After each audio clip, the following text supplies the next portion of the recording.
আসসালামু আলাইকুম সুপ্রিয় শিক্ষার্থী বন্ধুরা, আশা করি তোমরা ভালো আছো। নবম ও দশম শ্রেণীর পাইথন প্রোগ্রামিং ক্লাসে সকলকে স্বাগত জানিয়ে শুরু করছি আজকে আলোচনা। আজকে আমি তোমাদের দেখাবো দুইটি সংখ্যার মধ্যে বড় সংখ্যা নির্ণয়ের পাইথন প্রোগ্রাম। এটি আমরা করব ইফ এবং এলস ব্যবহার করে।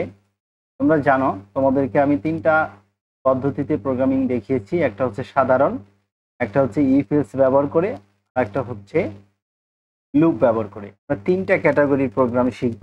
আজকে আমরা দেখব কিভাবে দুটি সংখ্যার মধ্যে একটি সংখ্যা বড় হয় সেটি আমরা প্রমাণ করে দেখাবো। এ একটি ইনপুট নিলাম, চলক নিলাম, এ হচ্ছে ডাটা টাইপ। তোমরা জানো ইনপুট এই ফাংশনের মাধ্যমে হচ্ছে প্রোগ্রামের ইনপুট এর মান গ্রহণ করে। বি একটি চলক নিলাম, ডেটা টাইপ নিলাম ইন্টিজার, ইনপুট ফাংশনের মাধ্যমে আর একটি ইনপুট নিলাম।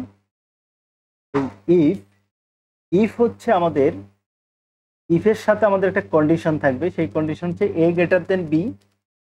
যদি এ গ্রেটার দেন বি হয়, প্রিন্ট করবে এ ইজ লার্জেস্ট নাম্বার। আর যদি এই কন্ডিশনটা সত্য হয় তাহলে এই লাইনটা প্রিন্ট করবে, আর যদি কন্ডিশনটা মিথ্যা হয় তাহলে এলস হবে, print B is largest number.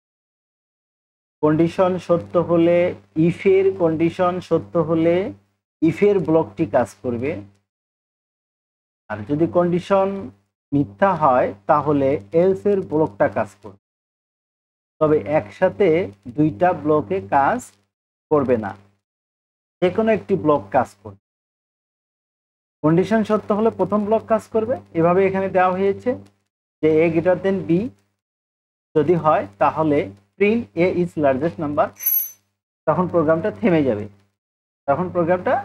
যাবে। আর যদি কন্ডিশনটা মিথ্যা হয় তাহলে এলস অপশনটা কাজ করবে এবং ইফের ব্লকটা কাজ করবে।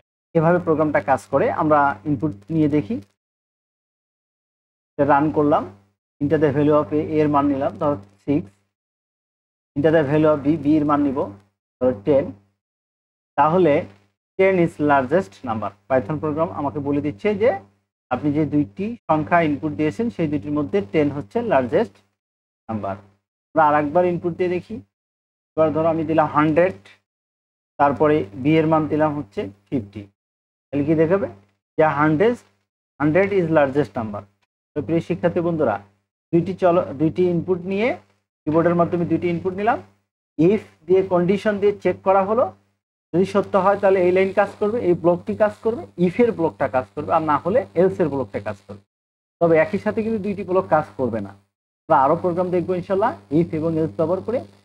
আজ এ পর্যন্ত, দেখা হবে আগামী পর্বে। আল্লাহ হাফেজ।